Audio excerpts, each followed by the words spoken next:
2024 সালে বিশ্বের মাত্র 7টি দেশ বিশ্ব স্বাস্থ্য সংস্থার নির্ধারিত বিশুদ্ধ বাতাসের মানদণ্ড পূরণ করতে সক্ষম হয়েছে। জাতিসংঘ স্বীকৃত 193টি দেশের মধ্যে মাত্র 7টি দেশের বায়ুমান ভালো থাকাকে মোটেই ভালোভাবে দেখছেন না গবেষকরা। তারা সতর্ক করছেন যে সূক্ষ্ম বস্তুকণা দূষণের বিরুদ্ধে বিশ্ববাসীর যুদ্ধ আরও কঠিন হয়ে উঠবে, কারণ যুক্তরাষ্ট্র তাদের বৈশ্বিক পর্যবেক্ষণ প্রচেষ্টা বন্ধ করে দিয়েছে। ডব্লিউএইচওর বরাতে বার্তা সংস্থা রয়টার্স বলছে, 2024 সালে বায়ু দূষণে যৌথভাবে শীর্ষে ছিল বাংলাদেশ এবং উত্তর আফ্রিকার দেশ চাদ।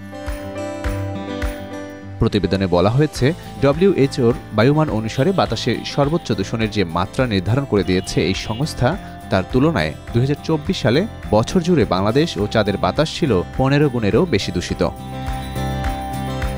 আরও বলা হয়েছে, 2024 সালের পুরো বছর ডব্লিউএইচওর মান অনুসরণ করে বাতাসকে স্বাস্থ্যকর রাখতে সক্ষম হয়েছে মাত্র 7টি দেশ: Australia, New Zealand, Bahama, Barbados, Grenada, Estonia ও আইল্যান্ড। বিশ্ব স্বাস্থ্য সংস্থার মানদণ্ড অনুযায়ী PM 2.5 এর গড় বার্ষিক মাত্রা প্রতি ঘনমিটারে 5 মাইক্রোগ্রামের বেশি হওয়া উচিত নয়। এই দেশগুলোর বাতাসে ফাইন পার্টিকুলেট ম্যাটার বা ক্ষতিকর PM 2.5 কণা ছিল নির্ধারিত সীমার নিচে, অর্থাৎ প্রতি ঘনমিটারে 5 মাইক্রোগ্রামের চেয়ে কম। এই জায়গাগুলোর বায়ুর গুণমান ডব্লিউএইচওর মান অনুসারে নিরাপদ হিসেবে বিবেচিত, যা গত বছর শুধুমাত্র 17% শহর পূরণ করেছে।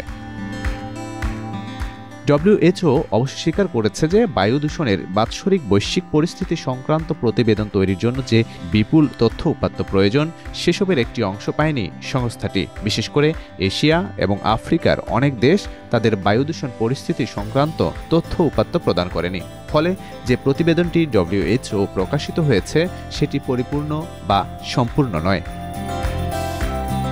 তথ্য না আসার একটি কারণ হলো, অনেক উন্নয়নশীল ও স্বল্পোন্নত দেশ তাদের বায়ু দূষণের মাত্রা পরীক্ষা করার জন্য মার্কিন দূতাবাস ও কনসুলেট ভবনে সংযুক্ত বায়ুমান সেন্সরের উপর নির্ভর করে।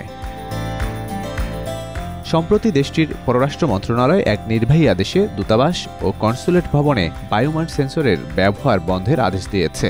ফলে অনেক দেশই আসলে জানে না যে তাদের বায়ুর স্বাস্থ্যগত মান এখন কেমন।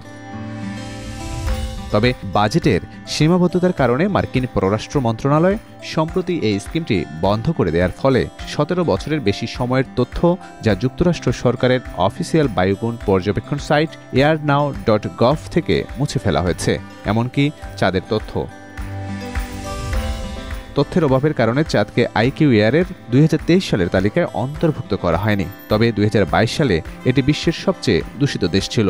মূলত সাহারা মরুভূমি থেকে উড়ে আসা ধুলোবালিকে চাঁদে বায়ু দূষণের অন্যতম কারণ হিসেবে দায়ী করছে বিশ্ব স্বাস্থ্য সংস্থা। আর বাংলাদেশ, ভারত, পাকিস্তান, কঙ্গো সহ বেশিরভাগ দেশের বায়ু দূষণের প্রধান কারণ বাতাসে অতি ক্ষুদ্র বস্তুকণা PM 2.5 এর অতিমাত্রার উপস্থিতি।